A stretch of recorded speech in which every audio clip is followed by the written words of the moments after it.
mga kapangit, andito yung kape ko. So si Ate Mayra, nagaya magkain, naghanda ng mga pagkain dito, naglatag ng mga plato, baso, nagkape, kaldero. So, siyempre, dadalhin natin dito sa kabilang bahay yung pagkain ko. So, alam mo yung mga kapangit, no?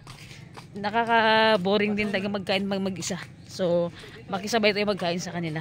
Dalhin yung kaldero ko. Ay! Kapangit. Dalhin natin yung mga kapangit, kaldero natin doon and yung ulam natin. Kasi, mga kapangit, nagising tayo ng maga, bumili na lang ako ng lutong ulam sa labas. So, yan, bumili ako ng isda na na ginataan.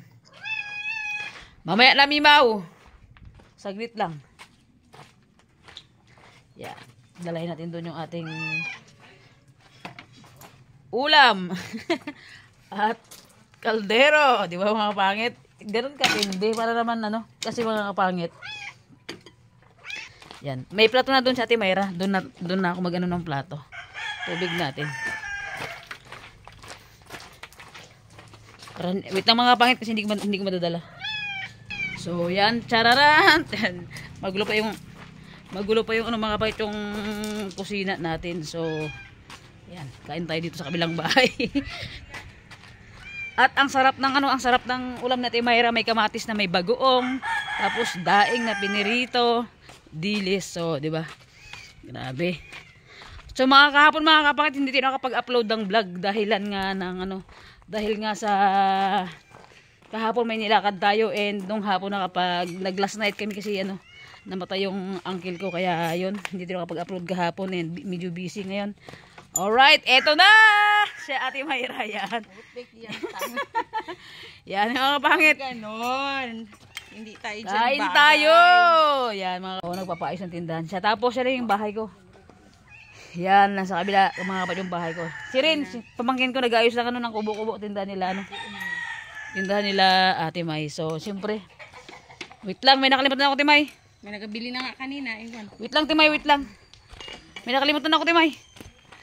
So yun mga kapangit, siyempre, panibagong araw, panibagong buhay, panibagong vlog. Hindi, charot lang mga kapangit. Kunin natin yung stand ng camera kasi hirap maghawak mga kapangit. So, to mga kapangit, yung kain namin sa kabilang bahay. So, yan.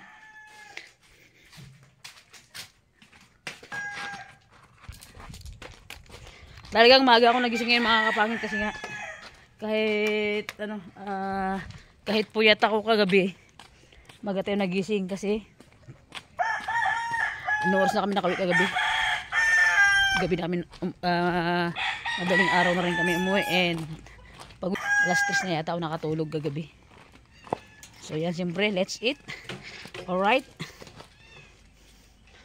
Yan mga kapangit. Ay, ayaw ko. Yan mga kapangit. Ito yung pagkain para lang tayo sa dagat, di ba? Wait lang, tangina, grabe, parang hanghagard ang mukha natin, Ay, wag kang ganun. Yung tipo, kaluluwa ko dyan, my life. yung tipong parang kagigising lang, People. Natin ako. Yeah. Okay lang, Ate May.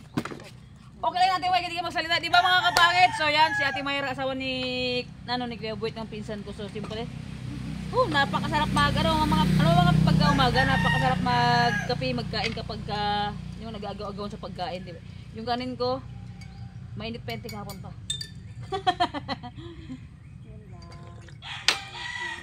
Lapang tayo, lapang. May plato ko pa dyan, dala plato ko. Tara na! Let's go, let's eat! Alright, so yan mga kapangit ko. Dahil nga may kapitbahay na tayo dito, kaya yun. Alam nyo, dati mga kapangit, dito sa bahay ko, pagka gabi na, natakot na ako maglabas-labas dito kasi nga itong bahay na to sobrang dilim, parang akala mo tinitirahan ng mumo, kaya yun. Ngayon, start nung may tao na dito na nakatira yung pinsan ko, hindi na ako natakot mga kapangit kasi nga parang komportable na ako, kahit ngayong minsan yung bahay ko hindi ko na nasasaraan yung labas. Nilalagyan ng tabing-tabing kasi may tao na dito sa harap mismo ng bahay ko, kaya yun, parang hindi na ako takot. So yun, kapit yung mga kapangit. Sarap.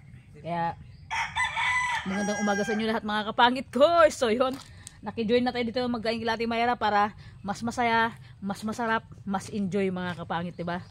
Yan, parang ano puwet na puwet pa tayo So yan, let's go!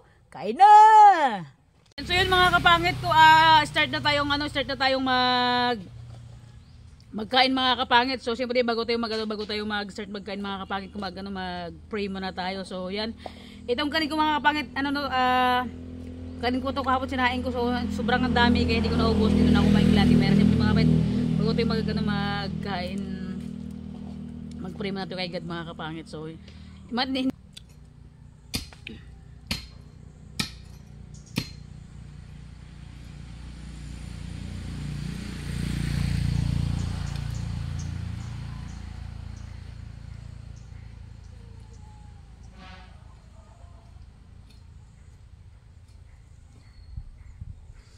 so yun mga kapangit. Ay sus ka na. Sige. Parang corn beef lang yung bagoong pag kinuha. Okay. Parang corn beef. Kaya masarap yung ulam. Mga kapangit, yung ulam namin sari-sari, meron kaming bagoong na yun, bagoong na may kamatis. Yes, pakita. Ito. Daing, bilis. And ito yung pinakadabis dito, sinamakan. Dito sa panahon mga kapangit, napakabenta nito, ito sa amin, ito sinamakan na suka na Gawa tayo niyan, gagawa. Oo, kami. Kaya na yan. Ito kasi yung hilig ng mga Bisaya. Mga aklanin. Ready na rin! Teo! Ngayon yung kape mo. Halagay! Okay, kape lang ako. Ay suso. Kain na rin. Ano, kumain? Ayun na, ayun na. Yung. That's it mga kapangit. Ararararar. Napaksarap ng aming julamis. Kain na Kain, kain.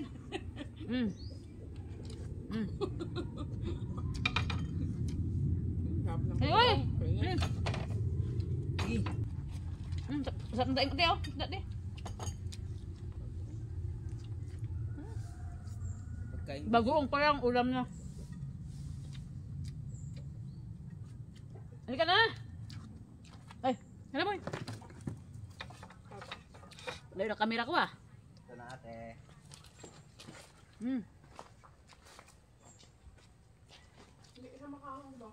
Opo. Yung mamahaba ngayon, Sarap mga kapangit. 120. 20 lang. Yung mahahaba ngayon, 120 ang kilo. Yung isang klase, may ano talaga siya? Thank you po. Salamat din. Sarap. Okay boy. Sige boy, kape lang muna sa akin. Bira ang mundo natin, salin kape natin.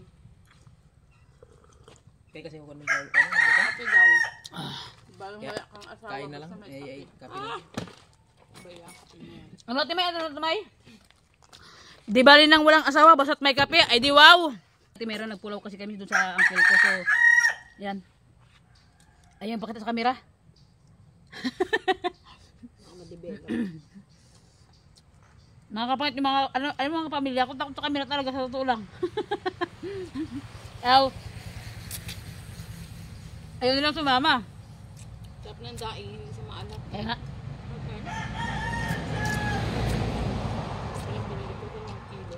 sulit yung bagoong te.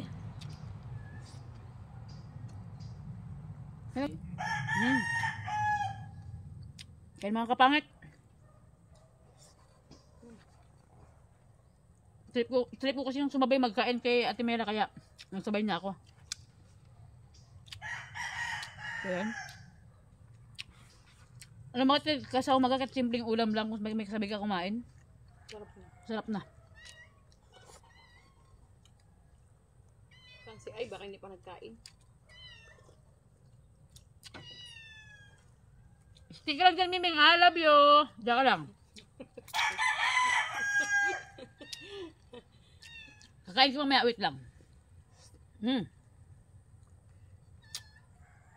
Dabis mga kapangit. Kain ka rin? Yagay! Bagong sa kasili. Kamatis, sarap. Lagyan mo. Hindi pa lang. Sarap.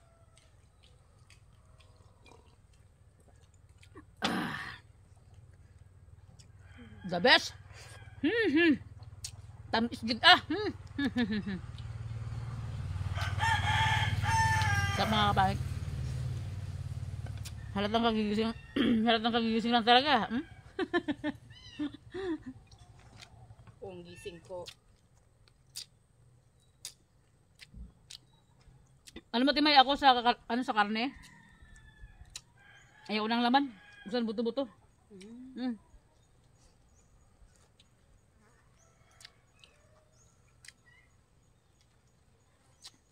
Ako naman sa karning baboy. Sarap kasi. Yan. O kaya pork chop. Yan. Sarap yun. Lapang mga kapangit. Sarap. Yummy, yummy. Inis, parang marami makakain. Ay, bear, ang pala. Tapos with coffee pa. Apo! Nagimas. Anyamat nun. Ang tatay ko Ilocano, pero kami hindi marunong salitaan niya. Yung ano tiya? Oo, taga-Tarlac ang tatay ko. Ako kasi te. Diba sa tagal ko sa Isabela? Oo. Hindi man ako paling marunong talaga. Yung sa akin tsamba-tsamba lang. Pero yung salita ng Ilocano kahit gano'ng kalalim na intindihan ko. Pero ngayon marunong ka na. Slight lang. Buwit, galing eh, no? Si Buwit ano yan siya eh. May Pero parusa. pag salita nila kahit gano'ng kalalim, may Diba, intindihan ko. ano? Oo. Hindi ko na masalita. Ilonggo, Aklanin, Ilocano.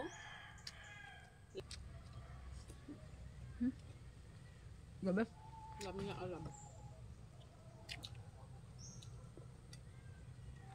Sarap. Diba?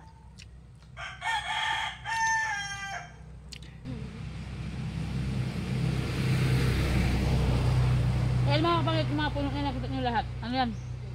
Lansunis lahat yan. Pag nagbunga, grabe na yung bunga niya, Diyos ko, grabe. Halos mabalik din sa kanya sa sobrang bigat. Ate Mayo? Wala. Kain te! Daing. Baka kami dito. Kain po. Kain tayo, te. Kain lang, walang tayo. Alright! Hindi, turut na ba? Sausaw.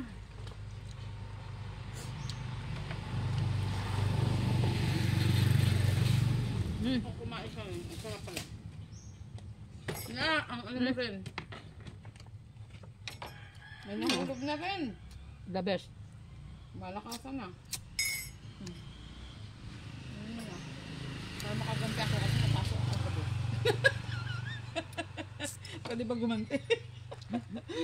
Hindi ko kasi akalain. Sa sobrang sarap ng sopas nila. Kainis. Magdalawa pa sana ako pero nahiya. Nahiya pa ako na. Di ba nag-ayan ako uwi kagabi, te? Uwi na tayo. Mamaya na ba? Karating na lang. Ay! Kumambling. Nako po. Napakasarap mga kapangit kumain. Ay, bibili yun siya ng ng gulok niya. Ang layot mo. Meron doon, sa pilan? Aribungos. Tulang ko lang. Aribungos pa. May itak niya, may itak doon sa bahay. Hindi dinala dito.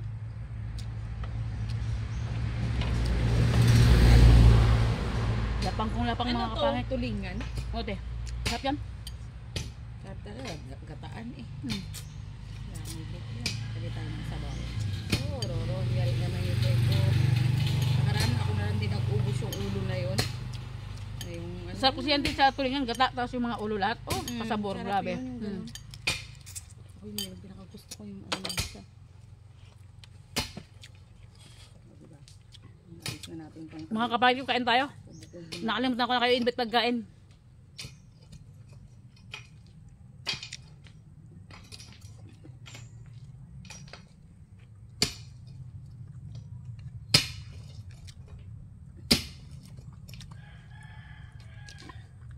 Grabe naman tong mga langaw na to ah. Ren, Hmm. kasi ito sa loob, Ren. Kain. Kasi ito. Ang sukat mo. Yan so yun mga kapangit ko. Alright! Busog, lusog, high blood. Ay. So yun mga kapangit. So yan tapos na tayong kumain. And siyempre thank you kay Ate Mayra dahil nakasama natin magkain na ayaw nyo magpakita sa camera. Tigay yung misa namin kalat-kalat diba may ulam dami dyan. Ay bago mga kapit. Dalawang kalderong nakalapag. So mga kapangit ko. Tapos na tayong kumain and thank you for watching mga kapangit sa lahat ng mga kapangit natin na sumusuporta sa akin mga kapangit ko. Maraming salamat po talaga. And oh my God, talagang mga kapangit malapit na talagang December, ilang tulog na lang. Diyos ko wala pa rin. Alam mo mga kapangit ngayong itong taon na to, itong 2024, ano tawag niyan? Hindi mga kapangit, share ko lang sa inyo ha, share ko lang sa inyo mga kapangit. Itong 2024 na dumaan na to, tsaka nung 2023, nag-girlfriend ako ng 2023, nag-girlfriend ako ng 2024 mga kapangit. So yun. Ang hirap talagang makapagrelasyon kapag LDR mga kapangit. Kaya sa mga LDR dyan, unang-una sa mga OFW natin or hindi man OFW, saan man kayo sa bansa o saan man kayo sa Pilipinas, dito saan man kayo sulok ng mundo mga kapangit. Sa mga LDR, sinasabi ko sa inyo, kapit lang kayo mga kapangit. Kasi sa LDR, as in halos danas ko yung LDR, halos lahat mga kapangit ng naging girlfriend ko is LDR. Siguro yung hindi LDR is 3 lang mga kapangit. Yung naging 3 naging girlfriend ko mga kapangit na hindi LDR, grabe. Ay, napakasulit sobra eh. And siyempre mga kapangit ko ngayong 2025 na darating. Kung sino man mga kapangit yung darating ngayong 2025, sinasabi ko hindi ko napapakawalan, ibabahay na natin mga kapangit, di ba? Ay, ayaw ko na! Bahay talaga.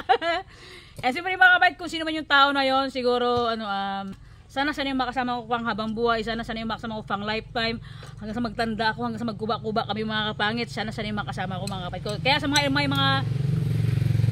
mga jowa na may mga LDR dyan, mga kapangit ko, sinasabi ko sa inyo, bagsak ko tong plato. Ay, di pa tayo nakikain ka na, sampalin ko mukha mo. And sa mga kapangit sa mga LDR dyan, kung ano man yung hindi nyo pagkaunawaan na yung buwa, paalam ko sa isa't isa, babe, mahal, or ano man tawagan nyo, punta ako sa ganito, punta ako sa ganyan. Kung hindi magpayag, siyempre mga kapangit, kailangan natin i-respect yung i-respect yung natin, yung karelasyon natin. And mga kapangit ko, okay lang magpayag mga kapangit, ang importante doon yung hindi kayo sobrang higpit mga kapangit. Alam niyo mga kapangit, pag sobrang higpit na mga kapangit, doon na magsisimula yung pagiging toxic ng toxic ng relasyon niyo mga kapangit ko.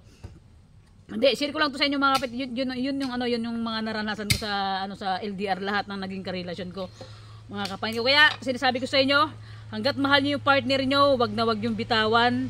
LDR man kayo, lahat ng pasensya gawin niyo sa kanya. Lahat ng panunuyo, lahat ng pagmamahal, ibigay nyo ang importante, binigay nyo lahat. Maghiwalay man kayo, bahala kayo, deserve nyo. Hindi, charot lang mga kapangit ko. So mga kapangit, sa mga LDR nyo, sabi ko sa inyo mga kapit lang kayo dahil iba yung saya, iba yung feelings pag nagkita na kayo at magkasama na kayo. Ay putik, sinasabi ko sa inyo mga kapangit, para kayong langgam na hindi maghihiwalay, totoo yan.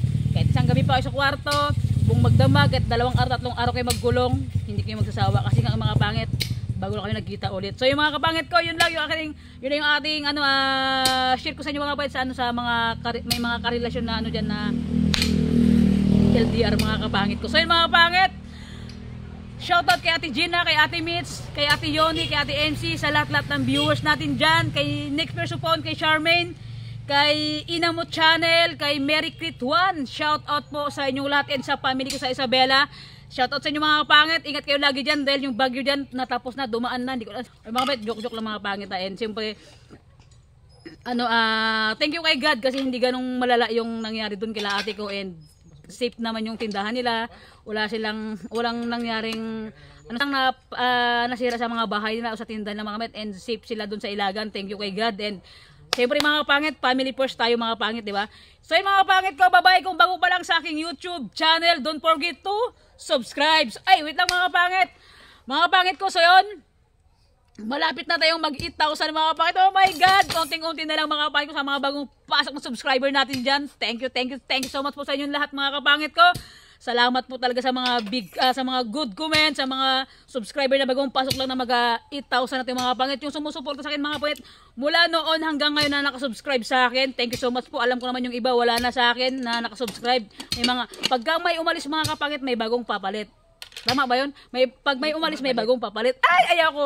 Bakit yung jowa ko wala pa? Ay, ayaw. Yun ang pangit mga kapangit. Dapat pag may nawal, away ka palit ka agad. Pero mga kapangit, happy to be single. Bye-bye mga kapangit. See you next vlog. I love you so much. Advance Merry Christmas mga kapangit ko. I love you. Ingat yung lahat. Bye-bye!